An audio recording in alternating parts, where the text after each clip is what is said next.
Cuba no puso ningún obstáculo. Las salidas eran legales y ordenadas por el aeropuerto en vuelos regulares. Pero eso no convenía a la imagen de feroz dictadura en la campaña propagandística de la guerra contra Cuba. El gobierno norteamericano comenzó a reclutar emigrados para realizar actos terroristas y de espionaje contra Cuba y posteriormente fueron usados como mercenarios en Playa Girón. La categoría de migrante desapareció para los cubanos que salían del país y pasaron sin excepción al tratamiento de exiliados, intentando imponer una percepción politizada del problema. Cuba pasó a formar parte de la política implementada por la Casa Blanca en los años 50 para beneficiar con el estatus de refugiado a los migrantes del entonces campo socialista. Nació así el llamado Programa de Refugiados Cubanos a inicios de los 60. Ahí se ideó, organizó y ejecutó por parte de la CIA la infame Operación Peter Pan. Se falsificó un decreto por el cual se les privaría a los padres cubanos de la patria potestad y se dispersó por la técnica del rumor y las emisoras contrarrevolucionarias manejadas por la CIA que se enviarían los niños a la luz. Más de 14.000 infantes fueron virtualmente secuestrados hacia Estados Unidos, arrancados de sus padres atemorizados por la propagación de la mentira. Años después, el agente de la CIA que redactó el falso decreto, adjudicado al gobierno revolucionario, reunió a sus hijos y les confesó que era él quien había escrito la falsificación y que quería confesárselo antes de morir. El que trajo la falsa ley, o sea, la falsa, fue José Puyals Mederos, agente de la CIA, pero el que la elaboró fue Ángel Fernández Varela, que fue un alto dirigente de la CIA aquí en Cuba, uno de los principales. No por gusto, Fidel calificó esta operación de la CIA como la envidia del ministro de propaganda nazi Goebbels. Usar niños menores de edad para esos fines de guerra sucia, de guerra propagandística contra un país, que es ejemplo de cómo y quiénes han usado la emigración como un arma, en este caso sin escrúpulos, contra la nación cubana.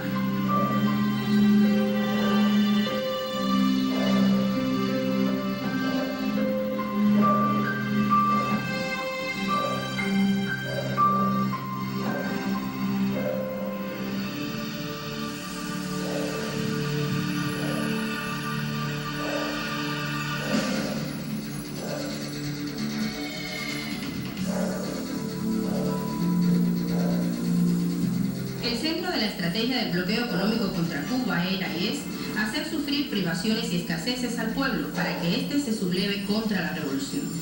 En un documento desclasificado en 1991 por el gobierno de los Estados Unidos de Norteamérica, se conoció que el 6 de abril de 1960, un año antes de la invasión organizada por los Estados Unidos contra Cuba, el entonces subsecretario de Estado adjunto para los asuntos interamericanos, Lester DeWitt Mallory, escribió en un memorando discutido en una reunión encabezada por el presidente de Estados Unidos, Eisenhower: no existe una oposición política efectiva en Cuba.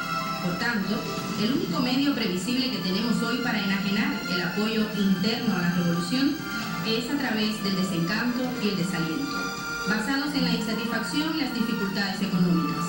Debe utilizarse prontamente cualquier medio concebible para debilitar la vida económica de Cuba, negarle dinero y suministros a Cuba, para disminuir los salarios reales y monetarios a fin de causar hambre, desesperación y el derrocamiento del gobierno. Esa política mezclada con la guerra de agresión propagandística llevó a la emigración de miles de profesionales y otros sectores. Es conocido el caso en la medicina, donde de 6.000 médicos existentes en Cuba en 1959, solo quedaron 3.000 en el país en 1961. Por una parte, estimulaban y facilitaban la emigración de profesionales, pero de manera bien pérfida, el gobierno de los Estados Unidos decidió a finales de 1962 suspender unilateralmente los vuelos regulares y las salidas ilegales, o sea, eliminaban Estados Unidos y Cuba, por decreto, la emigración legal y ordenada. Y siguieron. En febrero de 1963, el gobierno estadounidense anunció que cualquier cubano que llegara a territorio de los Estados Unidos desde Cuba, por cualquier vía, sería recibido como refugiado político.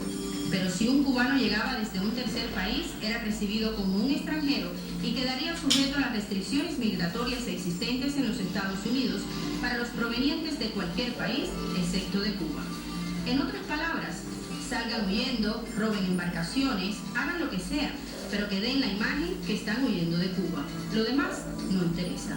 Valdría la pena preguntarse si al gobierno de los Estados Unidos le interesaba la emigración legal ordenada, segura y la reunificación familiar, ¿Para qué suspender las salidas legales y los vuelos entre los dos países?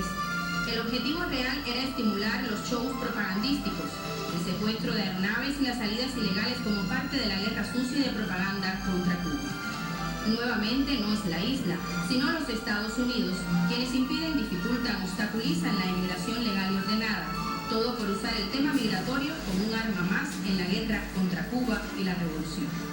Cuba respondió en septiembre de 1965 con la autorización de que todo el que quisiera en Estados Unidos pudiera recoger a sus familiares en el embarcadero de Boca de Camarioca en Matanzas, situación que culmina con la firma del memorándum de entendimiento entre los dos gobiernos, que resultó en la implementación de un puente aéreo entre las dos naciones hasta abril de 1973, cuando nuevamente el gobierno de Estados Unidos suspendió los vuelos.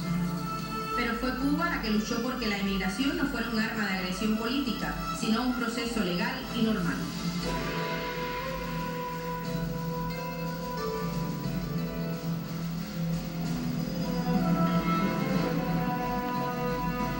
En noviembre de 1966, la administración Johnson tenía decenas de miles de emigrados cubanos en una especie de limbo jurídico.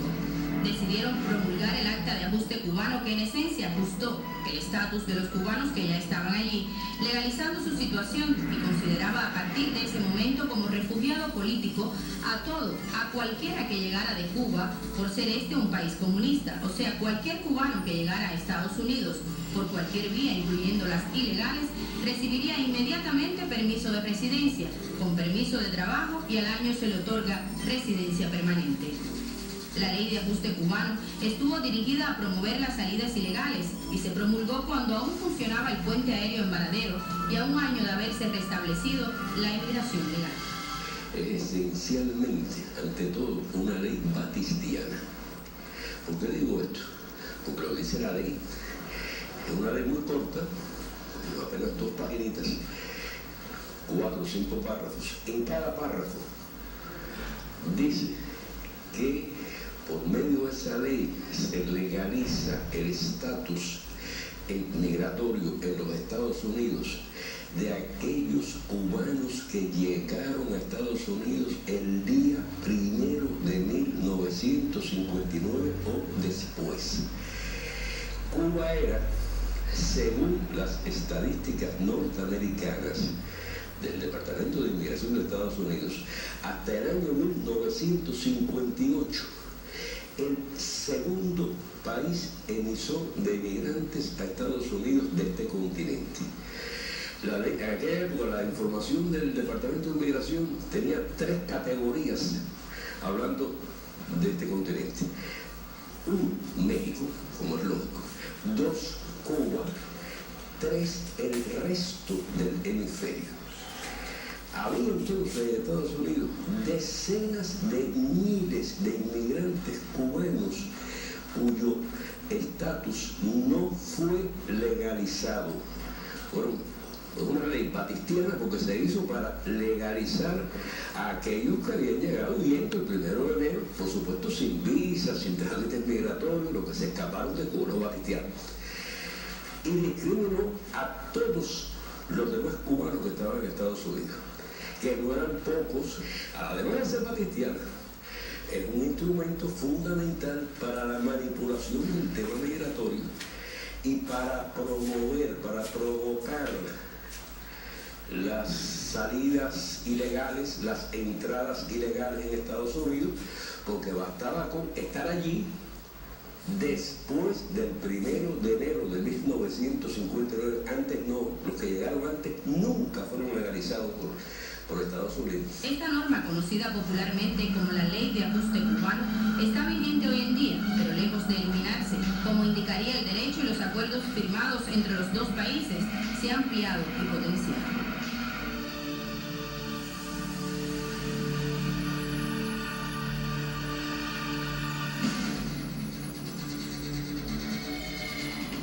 Washington había recibido supuestamente con beneplácito los acuerdos rubricados entre el gobierno cubano y representativos de la comunidad cubana en Estados Unidos, como resultado del diálogo sostenido entre ambas partes en La Habana en noviembre y diciembre de 1978. Desde 1979 el gobierno norteamericano se había comprometido a sacar legalmente del país y trasladar mensualmente hacia su territorio a expresos contrarrevolucionarios y a muchos de los que seguían presos. Posteriormente no cumplió su compromiso. Se produjeron muchos ingresos violentos y ocupaciones en varias embajadas. En abril de 1980, sirviendo a intereses imperiales estadounidenses y de su comunidad de inteligencia, la Embajada de Perú en La Habana se prestó para realizar varios incidentes que culminaron en el retiro de la custodia policial a esa sede y el ingreso desordenado de miles de cubanos en la misma, que deseaban emigrar no a Perú, sino a los Estados Unidos. El incidente costó la vida a uno de los policías que la custodiaba. Nuevamente era el gobierno de los Estados Unidos el que diseñaba y trataba de crear una crisis migratoria para afectar la imagen de la revolución, y de nuevo Cuba respondió con la apertura del puerto del Mariel para el que quisiera venir a buscar a sus familiares lo hiciera. Un ejemplo de esta voluntad es que el gobierno cubano tomó medidas y garantizó la seguridad de todas las embarcaciones que vinieron a buscar personas al puerto del Mariel, y no hubo ni un accidente o pérdida que lamentar. Esta nueva agresión y la respuesta cubana llevaron a conversaciones entre los dos gobiernos que desembocaron en la firma en 1984 de un acuerdo de normalización de relaciones migratorias entre Cuba y los Estados Unidos. Este acuerdo casi no se pudo empezar a implementar cuando de manera traicionera, ilegal y artera el gobierno de los Estados Unidos lanzó al aire la nueva forma de agresión radial llamada Radio Martí, esta vez como parte de la estructura legal del gobierno estadounidense.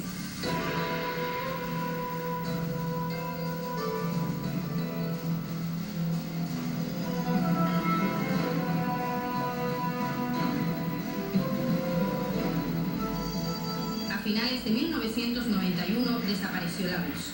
Cuba perdió de la noche a la mañana casi el 80% de su comercio. Como consecuencia, un doble bloqueo que dio paso al periodo especial en tiempo de paz como estrategia de resistencia, con las conocidas secuelas económicas y sociales de deterioro de todos los niveles de vida del pueblo cubano, que en su mayoría resistía por profundas convicciones. La administración de los Estados Unidos estaba convencida de que la revolución cubana no podía sobrevivir semejante golpe económico. Nuevamente la emigración se usó como un arma de agresión. Veamos un ejemplo clarísimo de una agresión contra Cuba usando el tema migratorio. En estos años del periodo especial, lo primero que hicieron fue otorgar apenas un mínimo de las 20.000 visas que mencionaban los acuerdos migratorios vigentes, entonces entre los dos países. Usted iba a la sección de intereses de Estados Unidos en La Habana, pedía visa de migrante, se le denegaba su solicitud, y si luego secuestraba una embarcación y llegaba al territorio de los Estados Unidos, recibía automáticamente residencia bajo la mencionada ley de ajuste. No importa si para llegar se asesinó a alguien, se robó una embarcación o secuestró un avión comercial y ponía en peligro la vida de sus pasajeros. Si llegaba a territorio de los Estados Unidos, automáticamente era, según ellos, un refugiado político que huía del régimen cubano y se le concedía residencia y al año residencia permanente. Recuérdese el caso de Leonel Macías, quien en 1994 robó una lancha en el Mariel, asesinó a un teniente de navío y llegó a Miami. Lo esperaba una transmisión en vivo en los canales de televisión local. Nunca fue juzgado, nunca fue extraditado, hoy vive con total impunidad en los Estados Unidos. Al mismo tiempo se arreció la propaganda radial y de otros medios de los Estados Unidos hacia Cuba para estimular las salidas ilegales con los cuentos y narraciones de las felices y exitosas llegadas de inmigrantes ilegales por diversas vías. Felices y exitosas, entre comillas. Esta combinación de factores llevó al inicio de una serie de secuestros de embarcaciones que provocaron dolorosos incidentes que costaron la vida a varias personas. Esas muertes también fueron consecuencia de la política de evitar la emigración legal y ordenada y usar la migración como un arma de agresión contra Cuba. Nuevamente fue Cuba quien abrió sus costas y permitió que todo el que quisiera saliera de la isla en la forma en que quisiera. El no deseo de una ola de migrantes ilegales cubanos llevó a Estados Unidos a sentarse a negociar con Cuba y así se firmaron los nuevos acuerdos migratorios de 1994, vigentes hasta la actualidad. A partir de ahí, en el acuerdo del 94, sí hubo un cambio importante. Hasta ese momento, Estados Unidos se comprometía a otorgar hasta 20.000 visas. La expresión tiene que ver con la Ley General de Inmigración de Estados Unidos, que dice que puede dar hasta 20.000 visas a nacionales de un país u otro. A partir del 94 ellos se comprometieron, como ese hasta nunca llegaron ni a la mitad del hasta 20.000, se comprometieron a entregar cada año por lo menos 20.000. Era la forma de garantizar que cumplieran con su ley, y la verdad que desde entonces se ha comportado con bastante, tengo entendido que de una manera bastante adecuada el cumplimiento de esa cifra.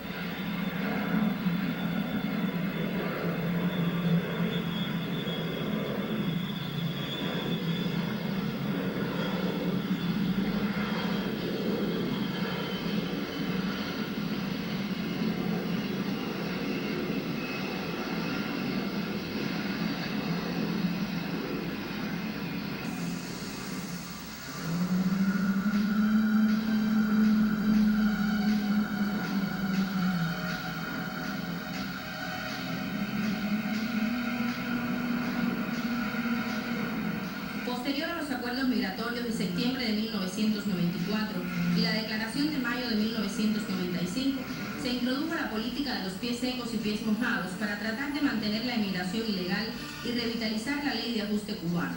A pesar de los acuerdos establecidos para lograr una inmigración legal, segura y ordenada, devolver a los ilegales, sancionar a los traficantes y conceder 20.000 visas anuales para inmigrantes.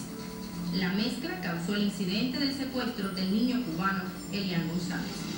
Otra vez se trataba de usar la inmigración ilegal para dañar la imagen de la revolución. Solamente la movilización y la presión internacional y del propio pueblo norteamericano impidió se consumara este secuestro. Nuevamente se usaba a un niño, otra vez se usaba la ley asesina de ajuste cubano, todo para agredir a la revolución y a un país soberano. ¿Y qué consecuencias trajo este episodio?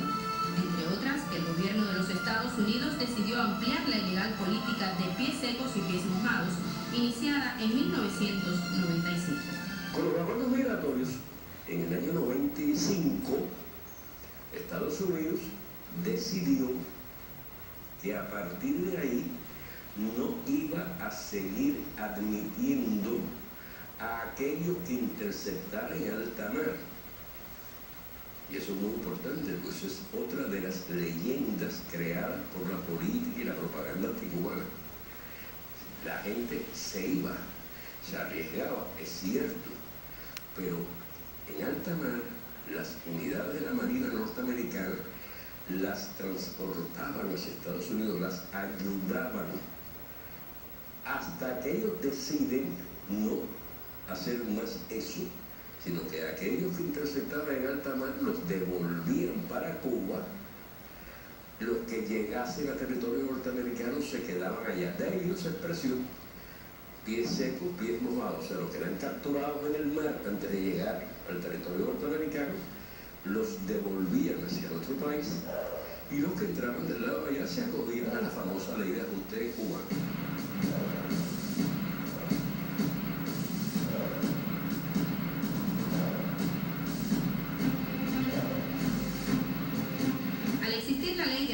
La política de pies secos, pies mojados, se dieron las condiciones ideales para que las mafias internacionales se unieran en aras de usar la inmigración ilegal como un negocio criminal. La mafia de Miami organizó el negocio de cobrar varios miles de dólares para que lanchas rápidas entraran ilegalmente a Cuba y sacaran personas que hubieran pagado. En estas operaciones hundieron lanchas, murieron personas inocentes y a veces las causas fueron el sobrepeso de dichas embarcaciones por usarse al mismo tiempo para transportar drogas y para el tráfico ilegal de personas. Yo participé, creo que en todas esas discusiones, y firmé todos esos acuerdos del 84, del 94 y del 95, mirándole así a la cara al jefe de los negociadores norteamericanos y criticando, denunciando su propaganda de toda esta idea de mostrar que los cubanos desesperados buscan la libertad en Estados Unidos, bla, bla, bla. Decía, dame el nombre de un cubano que haya llegado a los Estados Unidos de manera ilegal, sin visa, etc., que hubiese pedido y obtenido la visa de los Estados Unidos de América. Dame el nombre de uno. La última vez que se lo pregunté, la respuesta siempre fue así: no tenemos a ninguno. Si encuentran a uno, llaman a la barretina, más que por curiosidad histórica. Pero por varias razones se comenzó a usar la ruta de sacar ilegalmente a personas por la costa sur cubana hacia México y Centroamérica, y allí se unieron las mafias internacionales. Llegaban los cubanos a territorio mexicano, y si la familia en los Estados Unidos no podía pagar las altas cifras que pedían, los asesinos usaban un repertorio macabro. En unos casos torturaban con transmisión por celulares a los familiares para que vieran lo que pasaba si no pagaban. En otros se llegó a asesinar a los insolventes. Se obligó a mujeres a trabajar como prostitutas en burdeles mexicanos. Y en otra variante, les hacían cargar drogas como mulas hacia dentro de los Estados Unidos, y de esa forma se pagaban el viaje, sabiendo que por ser cubanos no tendrían problemas para entrar a territorio norteamericano. ¿Quién es el responsable de que cubanos hayan perdido su vida en naufragios o hayan tenido que transportar drogas o prostituirse para pagar sus viajes ilegales? El único responsable es el gobierno de los Estados Unidos por el uso continuado de la emigración como un arma de agresión contra Cuba.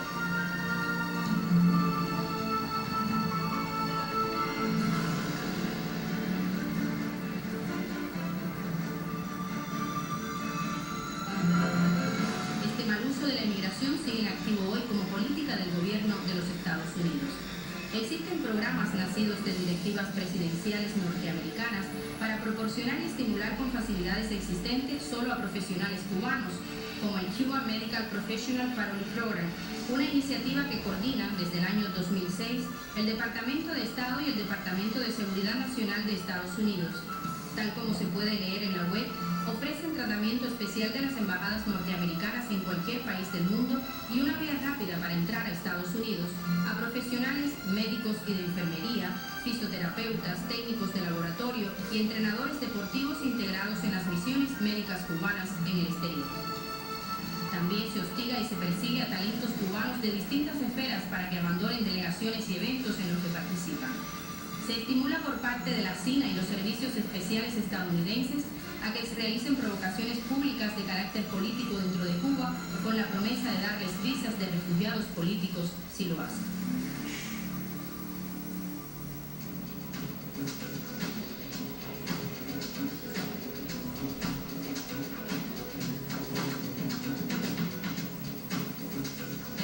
Es la política que ha seguido y seguirá el gobierno cubano en relación a la emigración desde Cuba y a los cubanos residentes en otros países.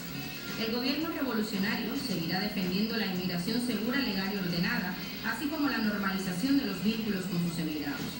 La política cubana no valora como enemigo al que decidió emigrar, salvo que su actuación lo amerite. 1,4 millones de cubanos residen en el exterior, de ellos 1.185.128 están inscritos en los consulados cubanos.